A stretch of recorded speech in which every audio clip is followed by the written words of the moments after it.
Selamat datang di talk show IPWL Bukit Dua. Wow, keren banget. Bersama saya Roiska. Saya Agustian. Apa kabar di bro hari ini? Baik, Sis apa kabar? Baik juga dong. Nah, kali ini di talk show kali ini kita mau bahas tentang recovery is long journey. Ya, pemulihan membutuhkan jangka waktu yang panjang gitu ya. Iya, betul. Sesuai dengan tema kita kali ini, Ya. kita kedatangan narasumber siapa ini bro? Ya, narasumber kali ini ya cukup spesial memang, teman saya juga. Wow. Yaitu ya bertugas di Balai Rehabilitasi Insaf. PM juga di situ, program Wow. manager. Siapa dia? Langsung saja ya, Yuk. kita sambut Bro Leri Hansen Simatupang. Dan juga kita kedatangan program manager Ya. dari IPWL Bukit Doa. Langsung saja Bro Tirta. Selamat datang bro. Silakan bro. Wow. Selamat datang bro, silahkan duduk bro. Sini bro. Oke, sini. Wow. Apa kabar di bro? Saya panggil bro atau... Oh boleh, boleh.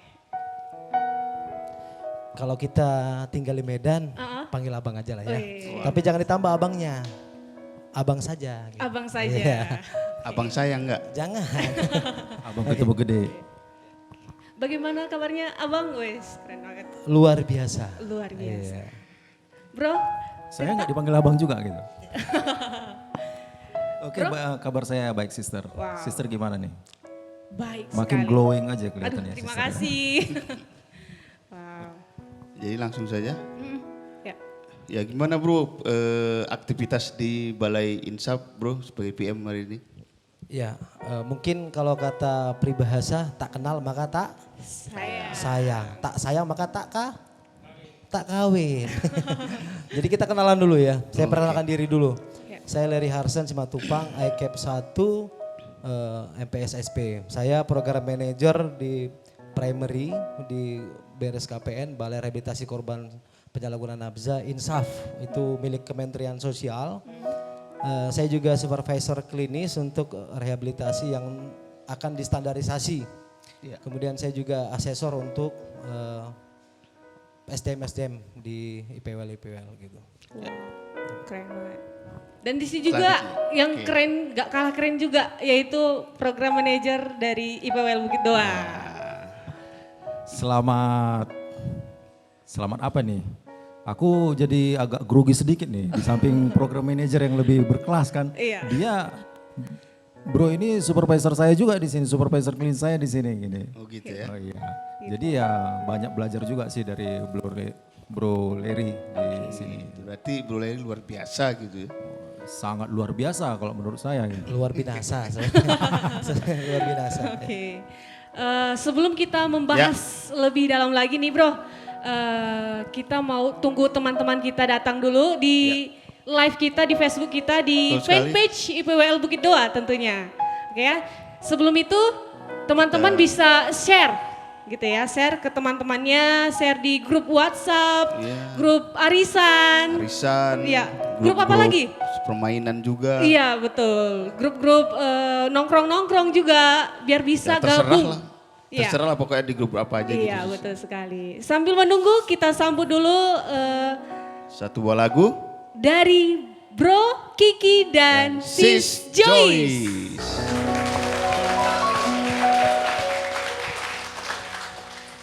Surat cintaku yang pertama membikin hatiku melompat seperti melodi yang indah. Kata-kata cintanya padaku.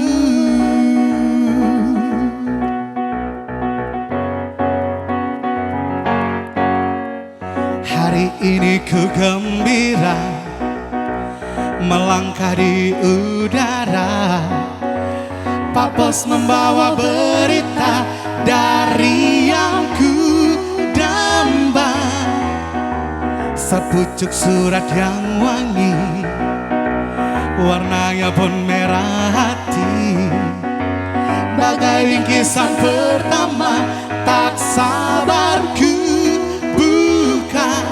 1, 2 dan 3, ku mulai membaca surat cintaku yang pertama, membikin hatiku melompat seperti melodi yang indah. Ada kata cintanya, surat cintaku yang pertama, membikin hatiku melompat seperti melodi yang indah. Ada kata cintanya padaku. Wow, keren banget. Tepuk tangan dong Tangannya buat dong. Bro Kiki dan Sis Joyce. Wow, keren banget. Memang indah suaranya. Iya, betul sekali. Sampai aku pun goyang-goyang gini-gini. Luar Wow. biasa pokoknya. Keren banget. Kita kembali lagi ke topik Yuk. recovery is long journey gitu Iya. ya. Sebelum itu Bro Leri bisa ceritakan nih pengalaman Bro di dunia adiksi. Iya. Silakan bro. Adiksi nafza ya, Iya, Nafza. bukan adiksi yang lain-lain ya. Bukan. Ya, saya itu udah berkecimpung di bidang ini dari tahun 2010. Ya. Masih 10 tahun lah kalau anak-anak sekolah masih kelas 4 SD paling ya. Iya. Ya. 10 tahun itu bukan waktu yang terlalu singkat atau bukan waktu terlalu lama. Namun ya dari menangani klien, Iya. kemudian sampai sekarang ini menangani staff-staffnya, ya itu banyak inilah suka duka yang harus saya hadapin. Tapi intinya itu semua harus dari panggilan hati sebenarnya. Kalau hanya kita cerita tuntutan kerja, kalau lu nggak kerja pakai hati, kenanganin ini gak akan gampang gitu. Ya. Wow, keren banget. Berarti semua dari hati gitu bro ya. Niat yang baik juga. Jadi kita kerja juga sesuai apa yang kita inginkan gitu bro ya. Wow, keren. Mau nanya nih untuk bro berdua gitu ya, sebagai PM nih kan, PM, wow keren banget tamu kita hari ini ya. Yang dimaksud dengan recovery along journey itu apa sih bro? Menurut bro Ya yang mungkin duluan? dari Bro Tirta lah. Dari bro Tirta dulu ya. Boleh, boleh. Oke, Bisa. terima kasih sister. Recovery is a long journey, berarti pemahamannya kalau di bahasa Indonesia kan kira-kira seperti ini. Pemulihan itu berlangsung seumur hidup. Jadi pemulihan itu berhenti pada saat dia dipanggil Yang Maha Kuasa. Gitu. Jadi ini panjang nih ceritanya, mulai dari dia, kita persingkat aja, mulai dari dia masuk rehab. Masuk rehab, mengikuti treatment, segala macamnya, terminasi, pulih, pulang ke rumahnya. Nah, dalam masa prosesnya sewaktu dia kembali ke lingkungannya, itu juga merupakan pemulihan. Gitu.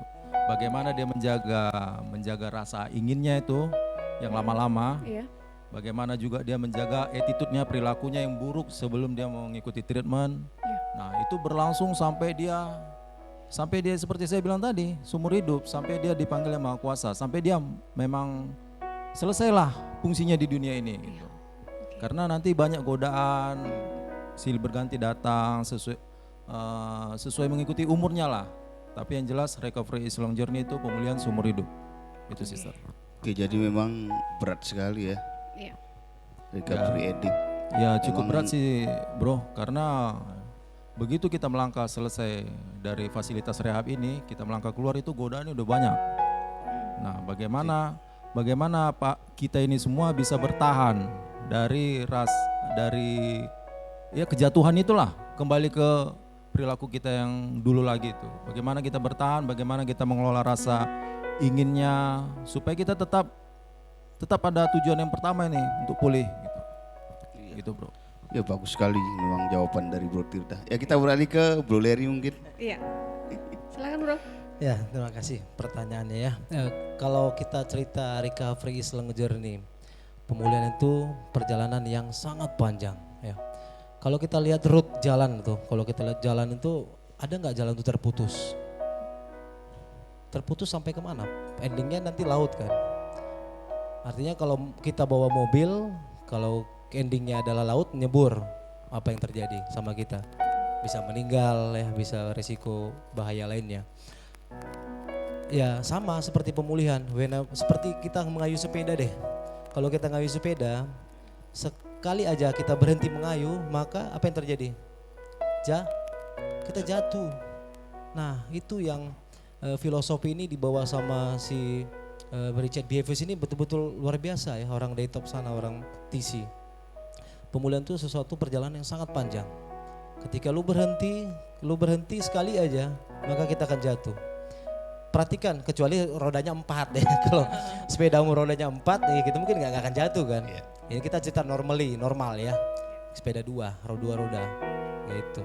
Jadi bagaimana mempertahankan pemulihan ya sampai seperti kata Bro Tirta, seumur hidup gitu. Seumur hidup. Ya ending your life, ya ending your recovery. Akhir hidupmu ya akhir pemulihanmu. Tahu nggak penyakit yang kayak influenza deh, penyakit flu. Sedikit belum. Itu penyakit flu itu kan dia sifatnya itu kambuhan kan. Misalnya cuaca tiba-tiba panas, dingin, kita flu. Bisa menyerang siapa saja. Bisa menyerang sis ini, saya dan teman-teman. Ya sama kayak di adiksi juga, bisa menyerang siapa saja. Lu nggak tahu, lu mau pejabat, mau kamu juga tukang becak sekalipun, itu bisa diserang siapa saja, ya kan? Karena nominal zat sekarang juga harganya juga 50.000 juga dapat kan? Ya, substan jenis sabu misalnya, paket 50 juga sudah ada. Nah, kalau di zaman kita di 90 ke bawah nggak ada yang segitu. Mungkin siapa kelas ekonomi menengah ke atas bisa beli, tapi sekarang menengah ke bawah sudah bisa beli. Ya poinnya adalah whenever stop you fall down. Ketika kamu berhenti sekali aja, kamu jatuh. Gitu. Ya, thank you. Oh, keren Luar banget. biasa ya. Ya. Tadi Bro bilang tadi ada adiksi gitu ya. Berarti itu penyakit adiksi gitu ya. Apa sih penyakit adiksi itu, Bro? Iya, memang kurang paham juga. Kurang paham. Apalagi sama teman-teman adiksi kita. gitu. Iya. Selama ini di masyarakat awam ya menganggap adiksi itu adalah gangguan perilaku atau gangguan karakter ya. Oh lu adiksi lu nggak akan bisa berhenti lu. Sebenarnya adiksi itu penyakit sebenarnya. Ini istilah orang medis. Ini penyakit otak karena apa? Zat substan itu menyerang sistem secara pusat. Itu yang diserang adalah otak, sistem kerja otak. Sebenarnya ini penyakit otak kronis yang sifatnya itu kekambuhan. Makanya dalam adiksi tidak ada kata sembuh, yang ada adalah pulih. Makanya pemulihan bukan penyembuhan, gitu ya. Yang bersifat menahun bahkan bersifat jangka panjang dan bisa kambuh kapan saja. Itulah penyakit otak yang bersifat menahun atau berpanjang, tapi bisa kambuh saat kapan saja kita tidak tahu. Gitu. Itulah menurut saya adiksi. Wow, keren ya. Untuk PM nih, PM IPWL Bukit Doa gitu ya. Tadi dibilang, Bro bilang tadi pemulihan itu dikatakan seumur hidup gitu ya. Yes. Kenapa harus seumur hidup? Iya, sama seperti yang udah dijelaskan oleh Bro Leri sedikit gitu. Iya. Karena ini merupakan penyakit kambuhan. Kapan dia tercetus, dia kambuh gitu. Bagian saraf otaknya ini udah ada yang terganggu. Jadi dia melihat sesuatu aja yang berhubungan dengan pemakaiannya dulu itu tercetus. Kapan dia tercetus dia kambuh. Nah makanya dia harus menjaga itu. Makanya dibilang recovery is long journey. Seumur hidupnya dia tuh harus menjaga itu. Dia harus jungkir balik, pontang panting, menjaga pemulihannya. Karena targetnya, goalsnya waktu pertama dia masuk rehab itu adalah pemulihan. Nah kalau dia nggak memahami konsep recovery is long journey itu, dia bakal jatuh sebentar aja, nggak lama itu. Karena memang penyakit adiksi kambuhan, kapan aja bisa kambuh. Sama seperti contohnya yang diberikan Bro Leri itu influenza. Virusnya udah ada di dalam, tinggal kapan aja berkembang biak, dipicu sedikit jadi gitu. Seperti itu kira-kira sih. Oke, memang proses berarti ya. Iya Proses prosesnya. jangka panjang gitu ya bro ya. Jadi kalau kita lihat juga kawan-kawan kita yang udah pakai narkoba misalnya gitu bro. Iya. Jadi tiba-tiba kambuh lagi, kira-kira awalnya dia supaya tidak kebablasan gitu. Misalnya kalau dalam adiksi itu kan ada relapse gitu. Ya, ada Kalau lapse, sekali ada make, relapse. kalau dia mau pengennya berhenti sekali aja gimana gitu kira-kira. Mungkin dari Bu Tirta lah langsung ya. Nah, gini, bro. Memang ada dua, ada lapse, ada relapse. Lapse itu lebih cenderung ke slip, jatuh sekali aja, terpleset kayak di kamar mandi aja jadi udah gitu. Makanya selama menjalani treatment, kita kasih edukasi nih. Kita benamkan edukasi di pemikiran mereka bahwa apa yang mereka lakukan itu salah. Salah di attitude, salah di penyakit, salah di bisa mengganggu fisik. Nah, setelah kita kasih edukasi, makin lama kita edukasi juga bagaimana cara bertahan, berada di luar. Bagaimana cara menghadapi godaan lah kata orang awam sana. Nah, dari situ mereka harusnya paham nih. Apa bakal yang terjadi sama dia? Godaan apa ini yang udah datang nih? Dia harus bisa memilih nih, godaan apa yang udah datang sama dia. Nah, dari situ dia udah punya teknik, coping skill. Kalau kata orang TC bilang sih coping skill. Bagaimana cara menutupi rasa inginnya itu dengan cara coping skillnya. Misalnya Mengalihkan gitu ya. mengalihkan. Dia lihat sesuatu nih, udah cari kegiatan yang lain gitu. Seperti itu sih bro. Lebih cenderung ke kreativitas masing-masing. Oke. Iya. Oke, mungkin langsung ke Bro Leri loh. Iya. Jadi sering dengar juga gini bro, coping skill drugs free katanya.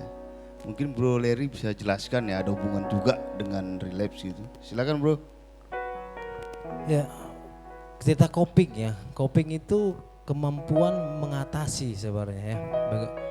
Mengatasi isu atau permasalahan dalam diri, eksternal diri.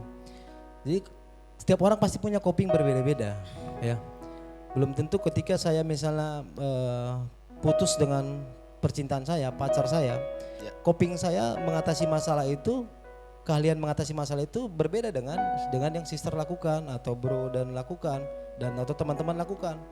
Jadi semua itu kembali ke bagaimana masing-masing teman-teman memiliki alternatif solusi dalam diri, kemudian butuh dukungan orang lain untuk memberikan saran, masukan untuk membantu coping itu muncul gitu.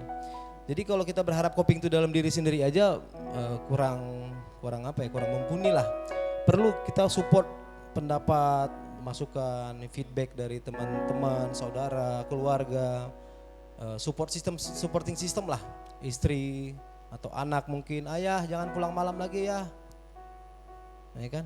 Itu kan support sebenarnya. Kemudian coping kita bagaimana? Ya kita lihat sumber-sumber masukan tadi. Jadi kalau kita merasa gagah dengan coping itu muncul dari diri sendiri, inilah awal kejatuhan lagi. Ya. Jadi supaya tetap bisa pulih, ayo minta support dari orang-orang sekitarmu supaya coping tadi bisa muncul gitu. Ya itu. Wah, luar biasa emang. Kalau ngomong sama orang ini jadi nyambungnya kemana-mana gitu sih. Tambah ilmunya satu bab. Iya. Silakan. Sekali lagi tepuk tangan dong buat PM Oh, tepuk di tangan sini. dulu untuk Wow, Mukhtar ini. keren banget. Silakan sis, langsung. Oke. Di sini kan di IPWL Bukit Doa nih kan bro, Yes, setelah selesai program di sini, apa saja program yang dilakukan di IPWL Bukit Doa? Gitu. Iya, mungkin program di sini ya. Iya, bisa diceritakan. Kalau program kita yang kita jalankan di sini Ya. ya seperti program pemulihan, kita memakai mengadopsinya TC, kita combine dengan kegiatan religi karena pada dasarnya juga kita harus kembali kepada Yang Maha Kuasa gitu. Awal pemakaian itu karena memang kita sudah menjauh daripada Yang Maha Kuasa. Nah, kita combine dengan religinya, TC-nya kita jalankan. Nah, di dalam konsep TC itu kan bagaimana mereka membantu dirinya sendiri dan membantu orang lain. Ya. Tujuannya untuk pemulihan dia sendiri gitu. Nah, selesai masa program intinya mereka akan dinaikkan masuk ke tahap yang berikutnya namanya re-entry. Nah, re-entry itu bagaimana? Re-entry itu kalau kita di Bukit Doa kita ajarkan kreativitas sesuai minat bakatnya. Sesuai minat Vokasional. bakatnya. Iya. Tujuannya untuk apa? Nanti sewaktu dia kembali ke fungsi sosialnya, dia sudah punya sesuatu yang bisa membuat dia mandiri di luar. Apa misalnya? Misalnya contohnya apalah gitu, bengkel Oke. atau teknik teknik service elektro seperti itu gitu. Itu kan bisa dibuat dibuat nanti di luar dia bisa membuat bengkelnya sendiri untuk hidup mandiri, karena tujuannya kita melakukan rehabilitasi itu untuk melakukan mengembalikan fungsi sosialnya yang sudah rusak, membuat dia tidak bergantung lagi kepada orang lain, terutama orang tuanya dalam sisi finansial. Nah, kalau dia sudah berkegiatan, itu kan juga merupakan support system nih untuk coping skillnya tadi. Dia bisa mengalihkan dengan kesibukannya gitu. Biasanya kalau orang udah sibuk dengan kegiatannya, apalagi dengan hobinya gitu kan, agak-agak lupa nih yang lain. Pacarnya aja kadang lupa. Telepon, mana kamu, rupanya lagi kerja. Seperti itu juga pemakaiannya. Jadi di IPWL Bukit Doa sendiri memang menggunakan terapeutik community Iya, dan terapi community dan kita combine dengan kegiatan religi. Religi ya, Bu, Jadi ya. ada kegiatan yang 50%. oke. Ke Bro Larry lagi. Mungkin bisa nggak Bro ngasih contoh coping skill lah yang sederhana atau buat para kawan-kawan kita yang di luar. Ya, thank you Bro Agustian. Kalau cerita coping skill, kalian mengatasi masalah kembali ke individu masing-masing ya, tapi kita kasih contoh lah ya. Kalau misalnya mempertahankan pemulihan ini, Anda kalau jumpa dengan tempat kita biasa make, rumah kosong tempat kita make, atau di bawah pohon rindang yang tempat kita bisa make, ya kan? Apa sih coping skill ya kalau melihat tempat seperti itu? Menghindar atau mengalihkan isu penglihatannya, ya dialihkan gitu kan, menghindari tempat itu. Terus apa lagi? Cari jalur alternatif lain misalnya kan, supaya apa, tidak timbul craving atau sugesti itu kayak pemicu kita untuk gue mau pakai lagi nih, itu tempat gue kemarin, ini masih safety nih, rumah ini belum ada nempatin nih, ya kan, aku masih bisa situ nih. Nah kemudian itu pertama place ya, tempat. Kemudian coping skill kita lihat juga person, 2P 1T gitu. P yang satu lagi ini orang, personal. Orang yang teman kita dulu sama kita make, ya kalau bisa kita hindarin dia tapi dengan cara yang masih menurut kita etika pertemanan, ya dihindarin. Karena nggak bisa juga kita bisa langsung, pergi kok, aku gak butuh kau sana, nggak bisa juga gitu kan. Tetap ya namanya dia mungkin ada suka duka sama dia kan, masih ada hal-hal yang baik juga mungkin sama dia. Ya itu copingnya ya kita menolaknya dengan cara yang mungkin proper ya, cara yang benar gitu, tanpa menyinggung perasaannya. Karena apa? Kita berteman sama dia sebenarnya nilai untung ruginya lebih banyak rugi apa untung? Itu kita pikirkan. Iya. Kalau banyak rugi, ya udah berarti gue berteman sama gue. Nah gini, kita berteman ini kan untuk suka dan duka, benar nggak? Ada nggak lo berteman tuh mau cari untungnya aja? Nggak mungkin kan? Saat teman duka itu kan dilihat tuh teman sejati itu seperti itu. Ada saat dia dalam keadaan duka. Tapi coba nih saat kita direhab nih, dia ada nggak buat kita? Kalau nggak ada ya udah lu tahu berarti dia ini banyak, ini teman saat gua untung aja, rugi nggak? Saat duka dia nggak ada. Ini berarti bukan teman sejati. Berarti ke depan kita blok IG-nya, blok Facebook-nya, berani blok kontaknya, ya kan? Dengan itu lu nggak akan bisa disugesti dia lagi. Kemudian yang terakhir T-nya, things, lihat benda-benda. Kalau misalnya aqua itu sugestimu, ada pipet juga menyugestimu, atau misalnya melihat bentuk ini pil obat Panadol tapi ngelihatnya kayak Inex atau ekstasi gitu ya. Ya kalau ada lihat benda-benda gitu ya udah singkirin gitu. Artinya udah singkirin benda-benda yang mensugesti ya, buat kita craving ya kan. Jangan sok-sok tes power. Wah gua bisa nih, aqua nih. Malamnya udah cari itu barang karena ngelihat aqua itu dari pagi, nggak disingkirin segera gitu. Itu perhatiin ya, itu mungkin coping sederhana lah untuk menghindari dari relapse ya. Itu mungkin sis. Oke, mungkin sesederhananya menghindari sesuatu atau tempat yang beresiko tinggi gitu ya Bro. Kalau bisa saya tambahin itu, kalau kata Bro Leri itu intinya berani berbuat. Tadi punya teman berani memutuskan hubungannya gitu. Berani berbuat untuk apa? Untuk pemulihan kita. Kalau nggak ada untungnya ngapain dijalani? Ya kan Bro? Apa yang ambil ruginya? Ambil untungnya aja. Ada maksudnya kalau kita hindari terus, maksudnya gini Bro, kita berteman dekat, tiba-tiba kita menghindarinya, kita hindari dia sampai lama gitu kan, maksudnya ya kadang kita udah bersaudara, teman make juga gitu. Makanya disebutkan tadi kan ada cara yang proper. Berarti Nggak nggak langsung dong, masalah gitu ya? Iya, nggak langsung dong kita, kita pisah nih, kita punya jarak kan nggak mungkin. Pelan-pelan. Ada cara yang proper untuk menghindari pertemanan seperti itu. Oke. Seperti yang Bro Leri sampaikan tadi, itu trik-triknya bagus loh. Hapus IG-nya, hapus medsosnya. Itu sudah tahap awal tuh. Yang penting berani berbuat. Ya. Gitu. Oh, keren. Oke, tepuk tangan dulu. Waduh, Wow. emang seru sekali ya. Saya tambahin sedikit nih. Oh, Bang. Kalau kamu menganggap aku adalah teman sejatimu, Oke. kamu hindarin nggak aku? Tergantung. Enggak, Tergantung gini. apanya nih? Tergantung apa? Tergantung uangnya. Kalau kita adalah teman sejati kamu anggap, kamu hindarin nggak? Enggak bro pasti. Nggak akan kan? Enggak akan. Jadi kalau menurut teman-teman, kalau temanmu yang dulu si X itu adalah bukan teman sejati, terus punya alasan apa untuk menghindari dia? Gak punya alasan kan untuk menghindari kan? Ya. Tapi karena dia bukan teman sejatimu, kamu harus hindarin. Gitu ya. Iya benar-benar. Wah. Berarti nggak ada rasa sungkan gitu ya untuk menghindari. Oke. Oh, keren. Oke silakan deh. Silakan Oke. tanya lagi. Yang terakhir nih bro. Terakhirnya. Iya. Atau Cepat-cepat aja nih ya. cara mempertahankan pemulihan bagi teman-teman kita yang sudah selesai program mungkin ya. Bagaimana lanjutan ke depannya? Iya, memang gitu, Bro. banyak juga yang nanya gitu Bu, udah dia di primary tapi dia masih merasa kurang gitu. Kurang dia kemana lagi ya melanjutkan recovery-nya gitu. Tapi Iya. di circle yang aman masih. Iya. Silakan Bro Eri. Oke. Kalau cerita rawatan itu terapi itu kan ada 3 komponen ya. Kalau teman-teman saat ini mungkin dalam masa komponen utama atau terapi utama yaitu ya treatmentnya primary atau reentry. Kalau kita mau cerita long journey, ayo kita juga hidupnya long. Artinya pemulihannya juga buat long. Caranya gimana? Ikut lagi program lanjutan. Karena dalam terapi itu ada namanya post treatment atau tahapan rawatan kelanjutan.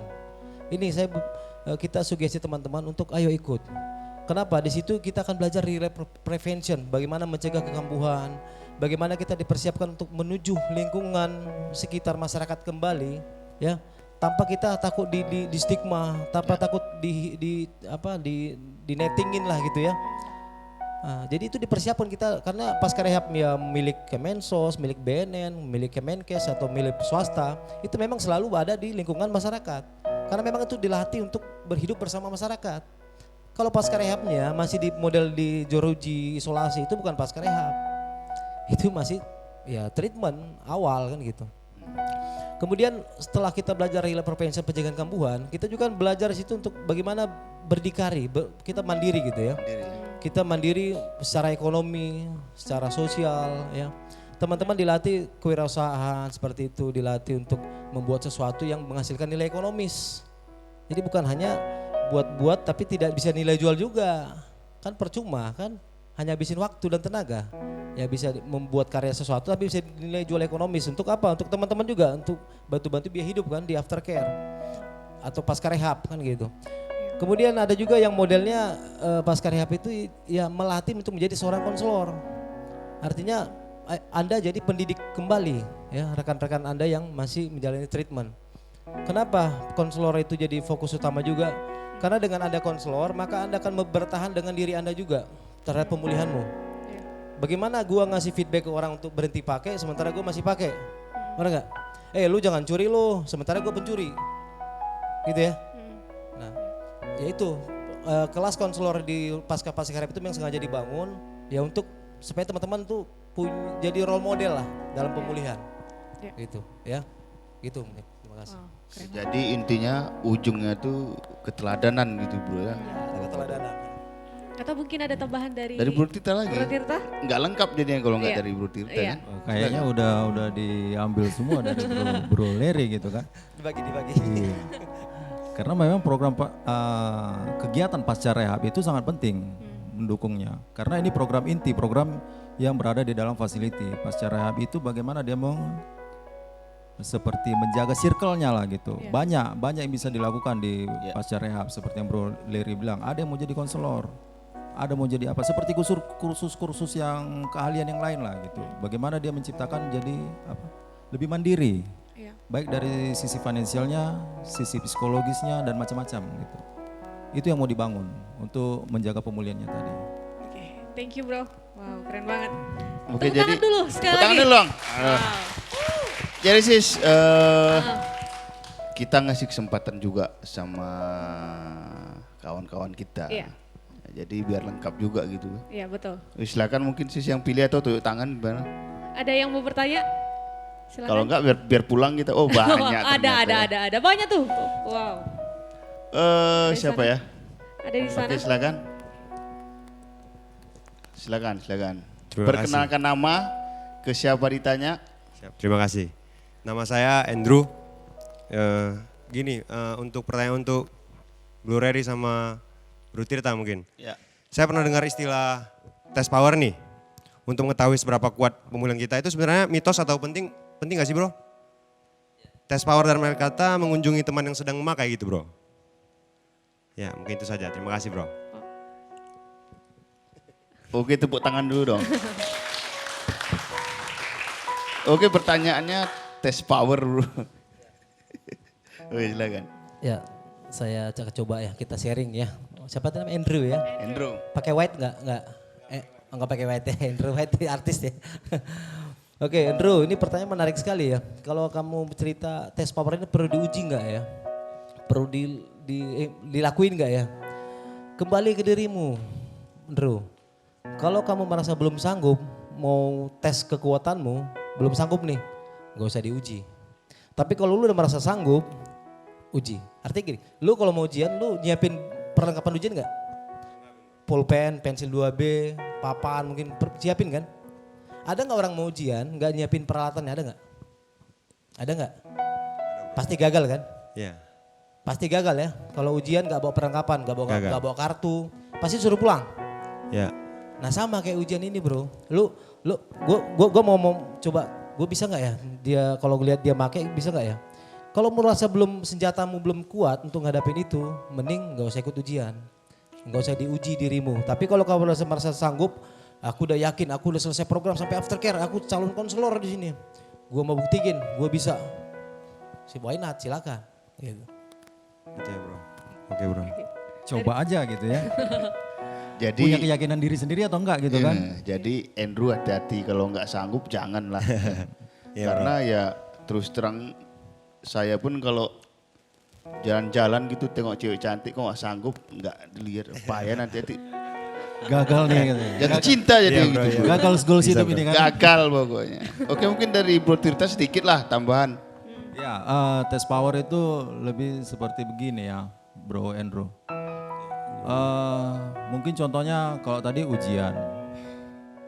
Sebenarnya ada keyakinan dirimu gitu, bahwa kau sanggup nggak menghadapi itu. Lebih kalau contoh kasarnya gini, biar gampang dipahami. Lu naik sepeda, tabrakinnya itu tembok, tahan nggak? Nggak tahan. Nggak tahan kan, sama seperti itu ngadapin craving. Lo tahan nggak lihat sugestinya itu? Jangan-jangan cuma lihat sedotan aja udah gila kan? Apalagi lihat orang memakai, datang ke situ itu namanya test power gitu. Gitu kira-kira. Wow, keren. Tepuk tangan lagi sekali lagi. Wow. Oke Ada jadi lagi yang bertanya? berapa pertanyaan kita nih sis kira-kira? Boleh, yang siapa aja boleh. 3 lah ya. Boleh. Oke selanjutnya silakan. Baik, terima kasih bro. Perkenalkan nama saya Samuel, Ya. mantan seorang pecandu juga. Saya mau bertanya bro, terutama untuk Bro Tirta dan Bro Larry. Iya. Apakah relapse merupakan hal yang wajar atau hal yang tidak wajar di dalam sebuah pemulihan, di dalam recovery is long journey tersebut bro? Terima kasih bro.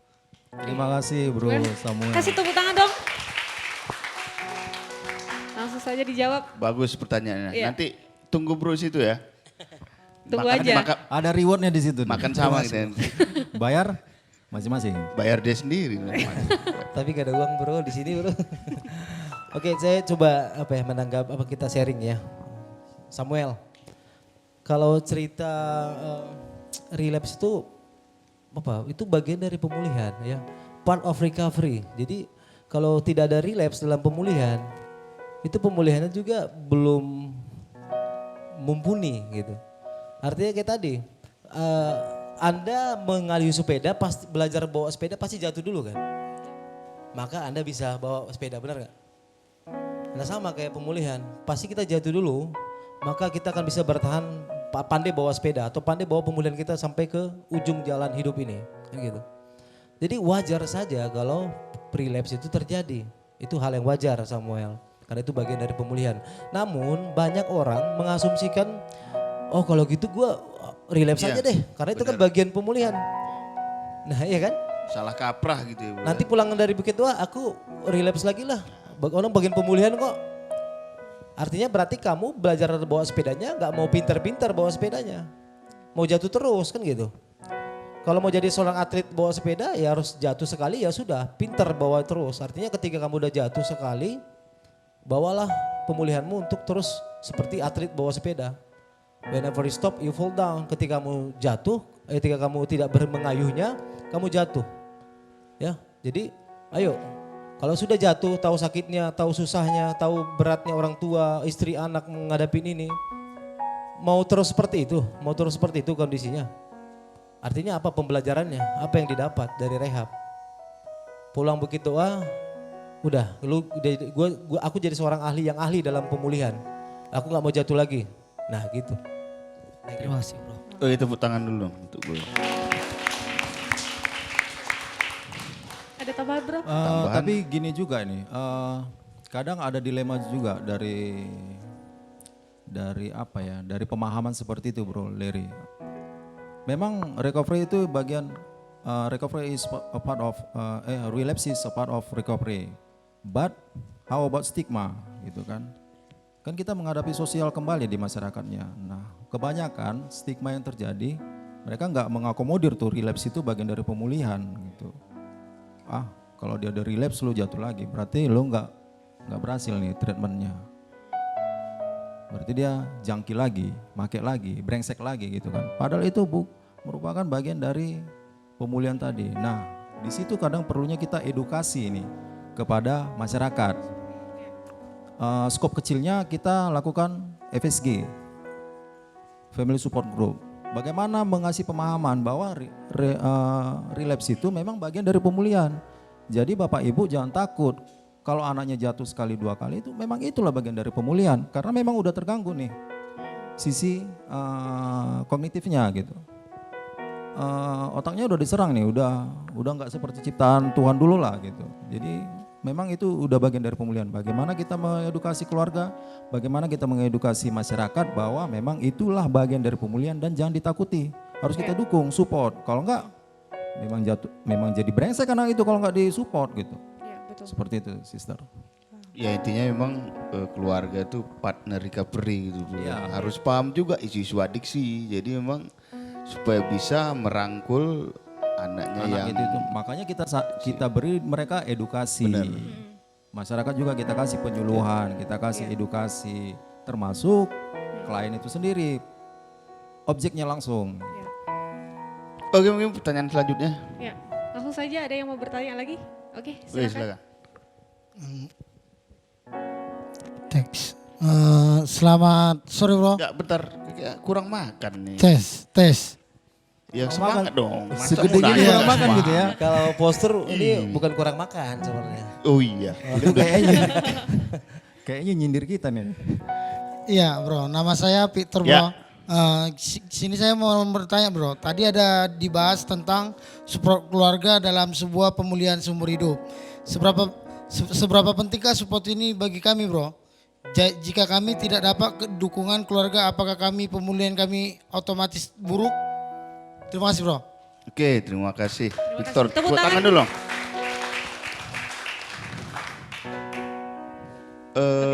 Ke Bu Tita dulu ya, Oke. tadi bergantian ini. Silakan Bu Tita. Kayaknya kita di panggung ini tolak-tolakan gitu ya. Siapa yang berkompeten duluan gitu ya. Oke, Bro Victor, support keluarga itu paling penting. Karena Anda hidup sama siapa? Sama keluarga, bukan sama saya kan. Ya bro. Gitu. Jadi dari mana dia dapat support? Dari mana Anda dapat dukungan? Dari keluarga.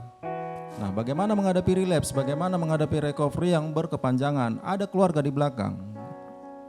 Itulah yang mendukungmu. Itulah menyemangatimu. Kalau Anda jatuh, kita jatuh, ada yang semangati. Ayo Bro Victor, bangun lagi, ini bukan akhir hidupmu. Kira-kira seperti itu. Itulah penyemangat hidupmu. Mungkin kalau Bro Victor atau teman-teman yang lain udah punya anak, itu juga merupakan bagian dari penyemangat hidup. Untuk menjalani pemulihan yang panjang ini. Jadi kita bisa membuat seperti mindset bahwa aku harus hidup pulih, aku harus hidup bersih karena ada mereka. Siapa? Keluarga. Gitu. Itu Makasih, kira-kira Bro Sister. Mungkin ke Bro Larry pertanyaan gini, Bro. Recovery is selfish gitu ya kan gitu. Jadi kalau keluarga kita nggak mendukung kita, bisa nggak kita pulih seutuhnya juga? Ya mungkin sambungan dari Bro Victor tadi pertanyaannya begitu kan. Iya. Silakan Bro Larry. Victor, pikiran tit gitu. Oke. Pernah nonton Kerasakti Sunggokong? Nah bro, Punya keluarga nggak? enggak bro. Udah pernah nonton berarti umur udah tua gitu maksudnya. Kalau tahu Sunggokong itu mungkin umurannya kepala 3 ke atas ya. Kerasakti itu dia lahir katanya dari batu, dia nggak punya keluarga, iya kan? Oke, memang gak ada keluarga, tapi Tong Sancong, kemudian Patkai, dan satu lagi itulah keluarga dia. Artinya lu gak usah bilang aku gak punya keluarga di dunia ini. Enggak, hari ini di Bukit Doa, Victor, Samuel keluargamu. Ya kan? Iya bro. Victor, itu si Andrew keluargamu. Ya kan? Keluarga barumu kan gitu. Artinya kau butuh mereka juga kan tuh supportmu kan. Kalau kau anggap dia abangmu atau adikmu secara umur lah ya, berarti butuh support mereka kan. Iya bro. Apalagi keluarga yang memang dari kecil kita udah ada bersama dia gitu. Butuh banget lah pasti. Karena dengan mereka gue saat ini bisa bertahan. Kalau nggak punya keluarga di Medan, ini keluargamu Victor. Ya, itu mungkin. Jadi support system, family itu very very important dalam pemulihan. Sangat-sangat penting. Ya, thank you. Oke, berarti jangan takut kesepian Victor. Saya juga keluarga kamu kok. Wes. Itu. Dan saya juga keluargamu. Wow. Hari ini Oke. kita tabalkan kita keluarga ya. Iya.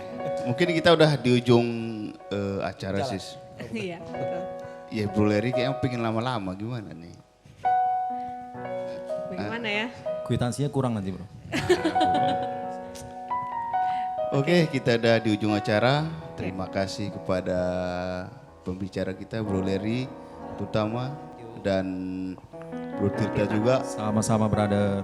Terima kasih kedatangannya bro. Thank Terima you bro. kasih sister. Pokoknya jangan bosan kemari lah Bro. Iya, Gitu. betul. Oke. Dan terima kasih juga buat Ya,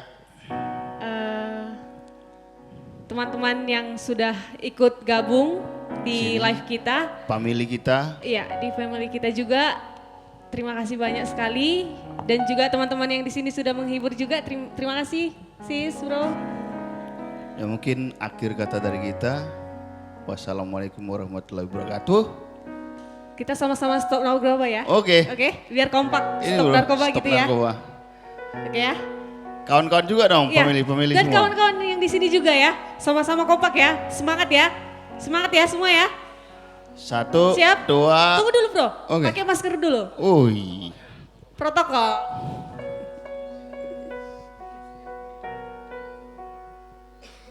Oke, ready semua? Semangat ya. 1, 2, 3. Stop narkoba. Sampai jumpa di talk show berikutnya. Talk show berikutnya. Ketika kulihat kau bersama dia, tak ada penyesalan dalam hidupku. Dan apa yang ku rasakan saat ini, seperti dahulu ku tak mengenalmu. Ketika ku lihat kau bersama dia, tak ada lagi hasrat dalam hidupku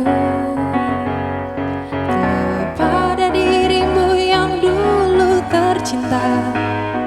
Tak ada lagi kenangan, tak ada lagi harapan. Everybody knew your life